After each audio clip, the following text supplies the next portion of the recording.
kudos to you, URL. Kudos to you. You done pissed off a verb, bruh. What's even crazier about this situation is that I'm astonished at how many of us in the battle rap culture and community still can't differentiate or tell the difference between dirty business practices and conspiracy theories, bruh. Blows my mind that after 3 to 4 years of us having witnessed intentional and purposeful sabotage, we still question and can't tell the difference between intentional sabotage, bro, dirty business practice, and conspiracy theories, bro. So you know what? Let's talk about it.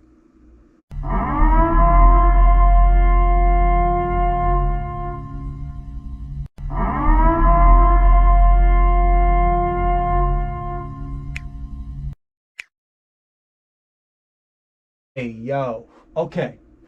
This is a whole new level, bro. I thought we seen it all.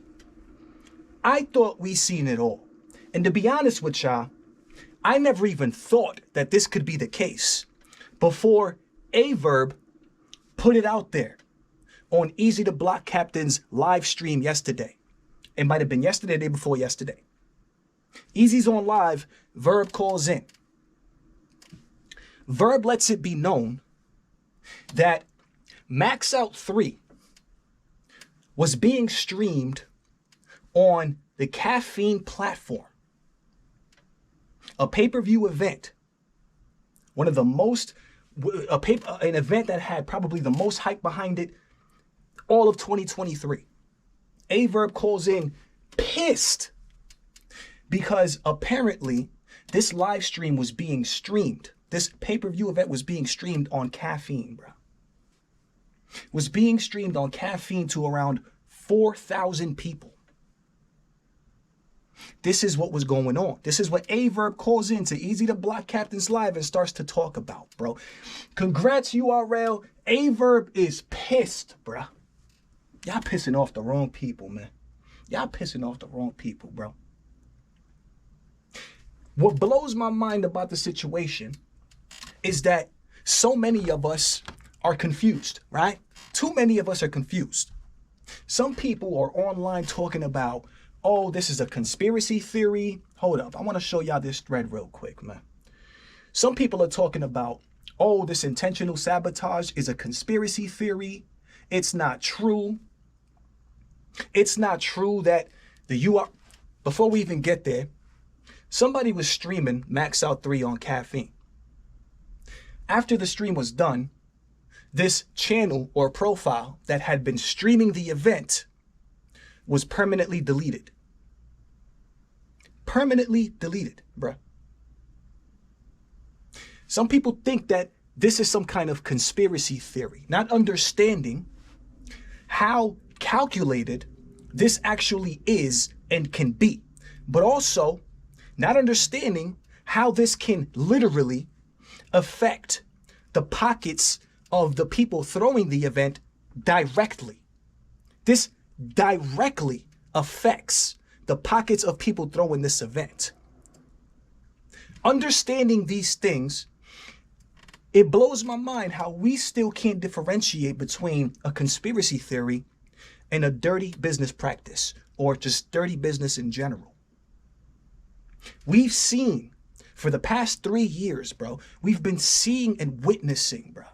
We've been seeing and witnessing the lengths that the corporation, the company, the URL umbrella is willing to go in order to sabotage or affect their competition in any way, shape, or form, bro. We're talking about cease and desists, bro.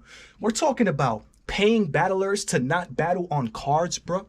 We're talking about damn near giving battlers ultimatums and offering them more lucrative offers in order to get them off of situations that they were locked into. We're talking about, I thought that we've seen it all. And I thought that by this point in time, we would be able to understand when we see something like this and we'd be able to call it out. That's what I thought. But then I read, bruh, a comment thread like this. Hold up.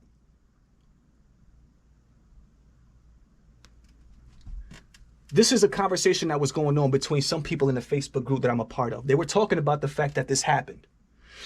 Somebody said the streamer on Caffeine instantly removed their page after, which means it was a collective effort.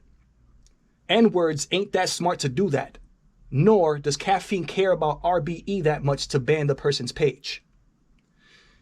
Ah, gotcha. Makes sense. But if ARP can prove they streamed his event on their platform, he's got a major lawsuit to file. That's the thing. They purposely removed the page to leave no trace. It was all a setup to hurt their pay-per-view sales. I heard the stream had over 4,000 viewers. Nasty work. Oh shit. I've been. Is what? I mean, is that what ARP Live was about?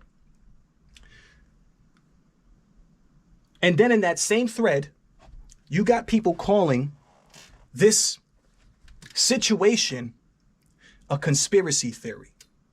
But again, by now, we should all be very well aware of the lengths that URL is willing to go to in order to sabotage and affect their competition, bro. How does this affect or sabotage the competition, bro? Simply do the mathematics. If you have 4,000 people in a live stream, bro, if you got 4,000 people, hold up, where's the calculator? If you got 4,000 people, 75 a pop, all right? So 4,000. So 4,000 times 75 is $300,000. 4,000 times 7, and they said it had over 4,000 people in the live stream watching it. So obviously, right? We all know, this is so funny to me, bro, how it's like, it should be obvious, bro, and common sense as to what's going on. But then people have to break it down further.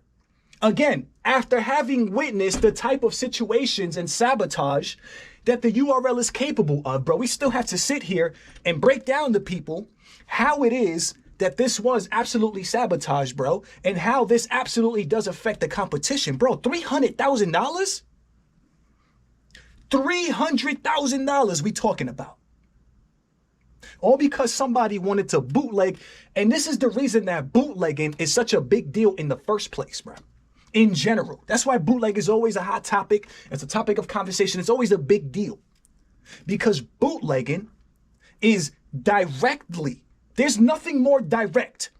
There's nothing more direct that affects a situation other than bootlegging. Bootlegging affects an event directly in the clearest way, shape, or form. Because what you're doing is you're taking money directly out of the pockets, bro, of the people that are throwing this event. But in this situation, the reason that Averb is so pissed off about it is because it doesn't just take money out of the pockets of an ARP, but it takes money out of the pockets of a hitman, of an ill will, of an Averb, of an A Ward. This takes away money from potential money that ARP could potentially be paying battlers, bro, to give us more and better events. This takes away from the potential money that can be made by battle rappers such as Averb, who managed to secure a percentage of pay-per-view sales, bro, right into his pockets. $300,000, bro. 4,000 people, over 4,000 people watching this event.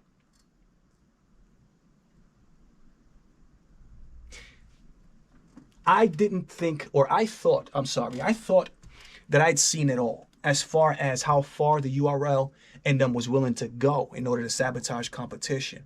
But I did not see this coming from a mile away.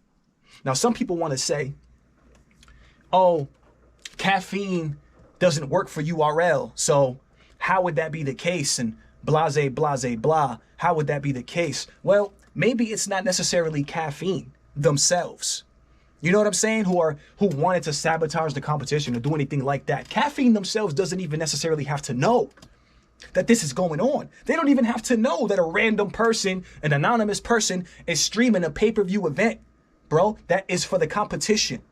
And there's 4,000 people on there watching. So long as there's 4,000 people on the Caffeine platform watching, Caffeine is not really going to care. Caffeine allows this third-party streaming to go on their platform. I don't know how, but it's allowed. So when people say, oh, it can't be sabotaged because caffeine doesn't work for URL and blah, blah, blah. Caffeine doesn't have to work for URL in order for somebody specifically under the URL umbrella to start a channel on Caffeine and stream the event. They don't have to be in cahoots with Caffeine to do that. It literally does not. They do not have to be. This doesn't have to be planned with Caffeine to do it, bro. It does not. All you have to do is create an anonymous channel, stream the event. When the event is done, boom, people already watched it. All right, delete the channel. Caffeine doesn't have to have anything to do with that in order for it to be possible or for it to happen, bro.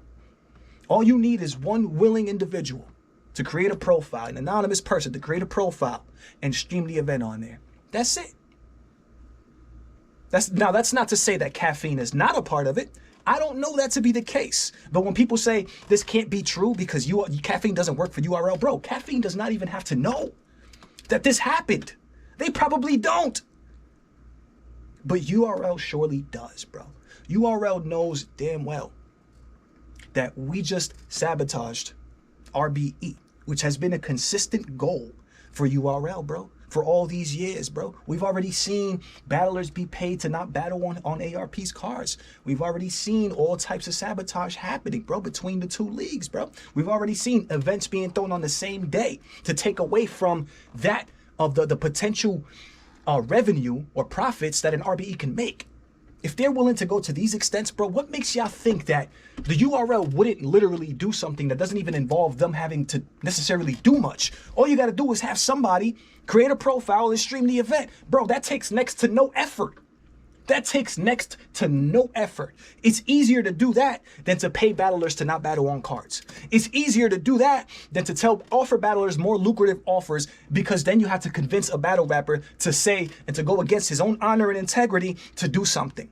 But when you do something like this, it takes no effort at all. You don't have to persuade any battle rappers to not be on the card. You don't have to pay battlers to not be on the card. Bro, all you got to do is start a Caffeine page and stream the event.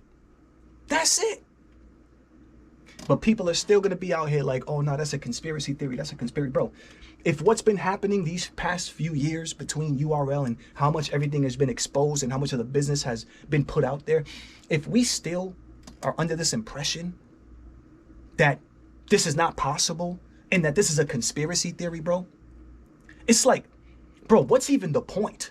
Like, what's even the point, bro, of like bloggers talking about certain situations? What's the point of battlers coming out blowing the whistle, bro? What's the point of K-Shine coming out telling us all his issues in the background behind? What's the point of an Averb and all these other guys to tell? There's no point of none of that then if we refuse to believe that something like this is absolutely true, bro. What's the point of everything? This is absolutely insane. Averb is pissed. ARP is pissed. I am pissed. We should all be pissed because this is not cool, bro. This is not something that I could ever even envision or picture somebody under the RBE camp or anything like that doing to the competition, bro.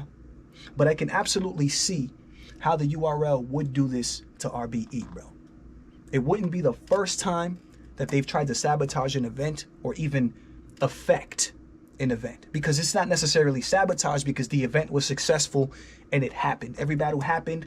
It was great. It was a good event. So they didn't sabotage the event, but they're definitely affecting and making sure to affect in some way, shape, or form the pockets, bro, of not only ARP and RBE, bro, but any and every battler that touches that stage is what you're taking from URL. Keep that in mind when we do these types of things, bro. You're not only stealing from ARP, you're stealing from battlers. You're stealing from the culture when we do these things. I know that me saying this is not going to make any type of difference, but I just hope that some of y'all understand, bro, what's going on, because this whole thing about it being a conspiracy theory, bro, blows my mind and tells me that we still don't understand how the business works behind the scenes. We still don't understand, bro, how it works. For those of y'all that do and can clearly see, though, how this happened or how this affects or how this actually is true, salute to y'all. Let me know what y'all think of this whole thing, man. You already know what it is. It's your boy Joe coming at you live and direct from the battle.